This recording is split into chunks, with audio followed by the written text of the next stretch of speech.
Hello বন্ধুরা, তো আজ আমরা যাচ্ছি মা সর্বমঙ্গলা মন্দির গড়বেতা। তো এখানে আমরা মন্দির পৌঁছে গেছি। তারপর আমরা বাইকটা স্ট্যান্ড করে দিয়ে যাচ্ছি মায়ের পুকুরের দিকে, মানে মন্দিরের যে পুকুর আছে সেই পুকুরের দিকে যাচ্ছি। কারণ আমার শাশুড়ি মায়ের একটা স্বপ্ন দেখেছিল এখানে মন্দিরে নিয়ে, যে শাশুড়ি মা নাকি দণ্ডি কেটে মায়ের মন্দির প্রাঙ্গণে যাচ্ছে। তো এখানে আমার শাশুড়ি মা পুকুরে স্নান করে এই যে দেখো দণ্ডি কাটছে। দণ্ডি কেটে কেটে পুরো রাস্তাটা কাটা হয়ে যাওয়ার পর মেন মন্দিরে এসে 3 পাক ঘোরানো হয়ে গেল। তারপর আমরা এই যে এখানে শাশুড়ি মায়ের সাথে আমি আছি এখানে। তারপর দেখো এখানে সব কিছু দণ্ডি কাটা হয়ে গেল, পুরো মন্দির পুরো রাস্তা। তারপরে চলে এলো মায়ের মেন গেটের কাছে।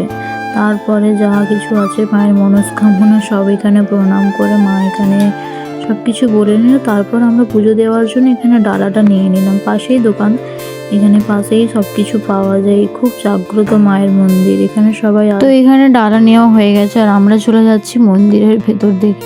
মন্দিরের ভেতরে যাচ্ছি মায়ের দর্শন করব বলে।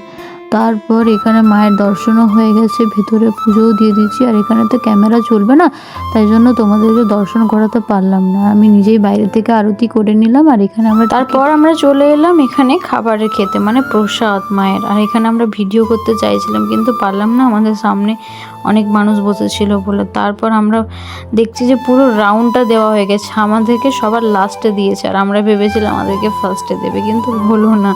এখানে দেখো খিচুড়ি দেওয়ার আগে সবজি দিয়ে দিয়েছিল, তারপরে খিচুড়ি দিয়েছিল। আমাদের তো খিচুড়ি প্রসাদ আমরা আগেও খেয়েছি, মায়ের প্রসাদ কিন্তু অপূর্ব, খুব সুন্দর। তারপর আমরা প্রসাদ খেয়ে তারপর আমরা চারিদিকটা ঘুরে মন্দিরের আবারও ভালো করে তারপর বাড়ি দিকে রওনা দিলাম। বাড়ি যাচ্ছি না, সরি, আমরা যাচ্ছি আরও একটা দিকে, মানে আরেকটু ঘুরতে যাচ্ছি। আর তো আমরা ওখান থেকে মন্দির থেকে বেরিয়ে পড়লাম। তারপরে চলে এলাম আমাদের ফেমাস জায়গা গনগনি। তো গনগনি চলে এসেছে, সবাই নিজে নিজে স্ট্যান্ড করে নিল বাইক গাড়ি। পর আমাদের যা হয় ওমকে নিয়ে বেরোলে সেটাই হলো, ওর গাড়ি কিনে দেওয়ার পালা। তো গাড়ি কিনে আমরা রিসর্টের ভেতরে চলে এলাম। তারপর সবাই মিলে একটা সেলফি তুলবো বলে সামনের দিকে চলে এলাম। তারপর আমরা এখানে দেন ঘোরাঘুরি করলাম। তারপর নেক্সট বাই।